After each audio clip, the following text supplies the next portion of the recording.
तितकाच हक्क आहे, तितकाच कर देतात. त्या बदल्यामध्ये नागरी सुविधा का नाही ह्या मागणीसाठी बसतात. पण कुठल्याच पदाधिकारी आले नाहीत, पण लोकप्रतिनिधी म्हणून भाजपाचे आमदार निधीमध्ये दिसत आले. काय म्हटले, कशासाठी आले, काय खरंच ते तुमचं उपोषण मानून घ्यावं ही त्यांची भाषा. नहीं, खरच वो मेरा क्वेश्चन पीछे नहीं, क्योंकि जहाँ तक मैं समझता हूँ हमारे परिवार का और विजय मालक के परिवार का कोई राजकीय संबंध नहीं है। मेरे पिताजी और विजय मालक पुराने दोस्त थे। ये भी हो सकता है कि मेरे पिताजी ने फ़ोन किए होंगे मालक को कि मेरा बेटा वहाँ बैठा हुआ है ऐसा, तो वो एक दोस्ती के खातिर वो आकर मेरे से यहाँ से कुपोषण तोड़ने के लिए बोले।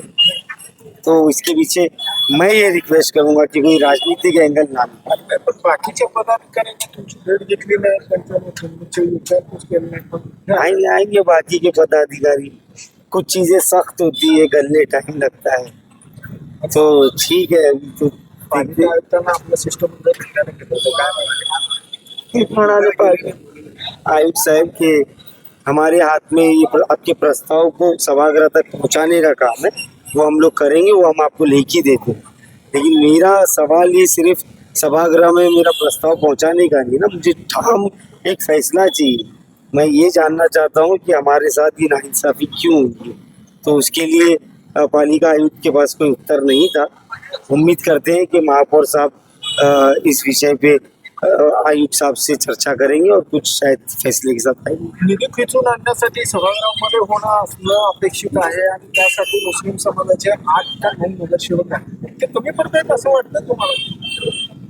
देखिए अभी सबका अपना अपना काम करने का तरीका होता है। मैं ये मानता हूँ कि जो 8 लोग हैं इसमें 2 ही लोग, शायद 2-3 लोग एक्सपीरियंस है, जिनको थोड़ा मालूमात है, लेकिन नयापन ज़्यादा है, नए लोग है ज़्यादा, तो हो सकता है कि निधि खींच के लाने में, निधि मांगने में कहीं ना कहीं उनका थोड़ा सा कमजोरी हो रही होगी।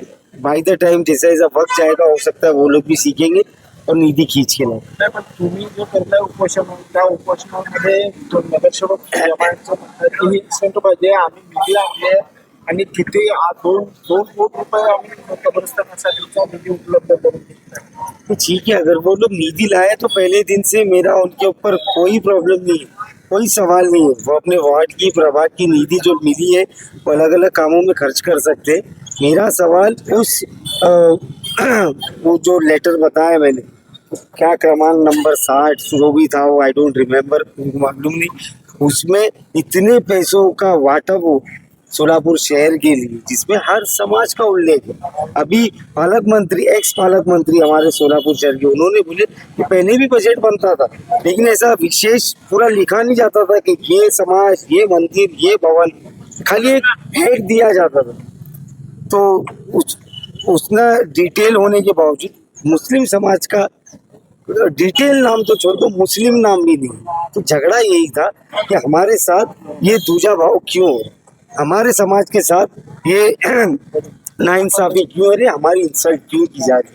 ये पैसों की लड़ाई बाद में, सम्मान की लड़ाई में नाही, पण ह्या सगळ्या प्रक्रियेमध्ये निधीच्या नावाखाली फारुख शाब्दी हे पक्षातून बाहेर पडल्यानंतर लक्ष केंद्रित करण्यासाठी ते इस्टेटवादी करत असतील. देखिए काम करेंगे तो लक्ष्य केंद्रित होगा। अगर जिसको भी लक्ष्य केंद्रित करना है तो वो भी समाज के हित के लिए भूख हड़ताल पे बैठी है। अगर लक्ष्य केंद्रित होता है तो इसमें कोई हर्ज नहीं। किती दिवस बसाल तुम्ही उपोषणावर? मी नाही बोलू शकते ना, मला काही प्रॅक्टिस नाही भूक हडतालवर बसायची। कारण सध्या वाटा फक्त तुमचा 8-9 जणांचा आहे, त्याच्यामध्ये जर का तुमची मागणी जर का असेल, सभागृहामध्ये तुम्ही नाही आहे, सभागृहाच्या बाहेर बसून तुम्ही लोकार्पण करताय आणि प्रशासन आणि पदाधिकाऱ्यांनी जर का सकारात्मक प्रतिसाद देखिए फिलहाल तो मैं मेरा वाटा 0 समझ के चल रहा हूँ।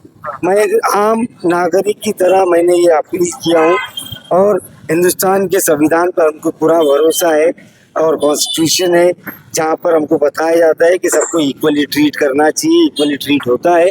तो मैं वही संविधान के थ्रू मांगनी किया हूँ।